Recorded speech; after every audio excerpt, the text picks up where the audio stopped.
एक समय की बात है, एक छोटे से गांव में एक लड़का रहता था जिसका नाम अर्पित था।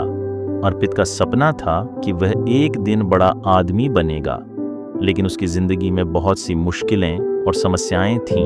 उसके पास पढ़ाई के लिए संसाधन नहीं थे, घर में आर्थिक तंगी थी और हर रोज उसे कई परेशानियों का सामना करना पड़ता था। फिर भी वह हमेशा खुद को यह कहता था, अगर मैं मेहनत करूंगा तो एक दिन सफलता जरूर मिलेगी। एक दिन अर्पित के मन में सवाल आया, मैं खुद को कैसे प्रेरित रख सकता हूँ। यह सवाल उसके मन में बार बार आता था। वो सोचने लगा कि जब कभी उसे संघर्षों का सामना करना पड़ता था तो वह थक कर बैठ जाता था। फिर उसने ठान लिया कि अब उसे अपनी जिंदगी को बदलने के लिए कुछ करना होगा। अर्पित ने सबसे पहले एक तरीका अपनाया और वह था सकारात्मक सोच। वह हर सुबह उठते ही खुद से कहता था, आज का दिन मेरे लिए एक नई शुरुआत है। हर दिन सुबह उठने के बाद वह एक छोटा सा सकारात्मक वाक्य खुद से जरूर कहता था, जैसे मैं इस दिन को अपना सर्वश्रेष्ठ दूंगा या मैं अपनी कड़ी मेहनत से सफलता हासिल करूंगा। इस छोटी सी आदत ने उसकी मानसिकता को पूरी तरह बदल दिया। अब उसे अपने रास्ते की चुनौतियां छोटी लगने लगीं और वह उन्हें हिम्मत और उत्साह से पार करने लगा। दूसरा तरीका था लक्ष्य तय करना और उस पर काम करना। अर्पित ने सोचा कि जब तक उसे एक स्पष्ट लक्ष्य नहीं मिलेगा वह खुद को प्रेरित नहीं रख पाएगा। इसलिए उसने अपने जीवन का एक स्पष्ट उद्देश्य तय किया। उसने खुद से कहा, मेरा लक्ष्य है कि मैं एक दिन अच्छे कॉलेज में पढ़ाई करूंगा और अपने परिवार का नाम रोशन करूंगा। इस लक्ष्य को ध्यान में रखते हुए उसने हर दिन अपनी पढ़ाई को प्राथमिकता दी और छोटे छोटे कदमों से उस लक्ष्य की ओर बढ़ने लगा। अब उसके पास हर दिन एक कारण था जो उसे प्रेरित करता था।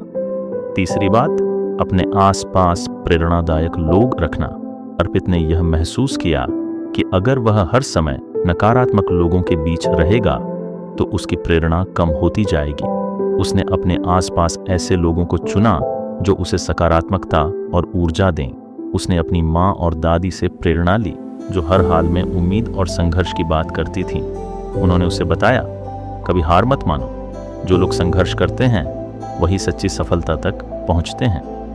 इन शब्दों ने अर्पित को बहुत प्रेरित किया। चौथा तरीका था स्वयं की सराहना करना। कभी कभी हम इतना मेहनत करते हैं कि अपनी छोटी छोटी उपलब्धियों को नज़रअंदाज कर देते हैं। अर्पित ने यह सीखा कि खुद की सराहना करना ज़रूरी है। वह हर बार जब भी उसने किसी परीक्षा में अच्छा अंक प्राप्त किया या कुछ नया सीखा तो उसने खुद को यह कहते हुए सराहा, मैंने अच्छा किया है और मैं और बेहतर कर सकता हूँ। इसने उसे मानसिक रूप से सशक्त बना दिया और उसकी आत्मविश्वास को भी बढ़ावा दिया। अंत में अर्पित ने विफलताओं से सीखना भी शुरू किया। उसने यह समझा कि किसी भी सफलता का रास्ता हमेशा सीधा नहीं होता। जीवन में कभी न कभी किसी न किसी चीज़ में विफलता आती ही है, लेकिन वह विफलता सिर्फ एक सीख होती है। अर्पित ने अपनी गलतियों को अपनी ताकत बनाने का फैसला किया। जब वह किसी काम में असफल होता तो वह उसे एक सीख मानता और फिर अगले प्रयास में और बेहतर करने की कोशिश करता।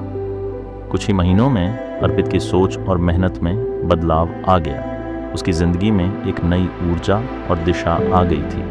अब उसे किसी भी मुश्किल का सामना करने में डर नहीं लगता था। उसने यह समझ लिया था कि सफलता सिर्फ मेहनत और सही मानसिकता से मिलती है, और जब तक आप खुद को प्रेरित रखते हैं तब तक कोई भी मुश्किल आपको नहीं हरा सकती। अर्पित की कहानी हमें यह सिखाती है कि जीवन में चुनौतियां हमेशा आएंगी, लेकिन अगर हम अपनी सोच को सकारात्मक रखें, लक्ष्य तय करें और हर कदम पर खुद को प्रेरित करें तो कोई भी सपना हमें दूर नहीं लग सकता।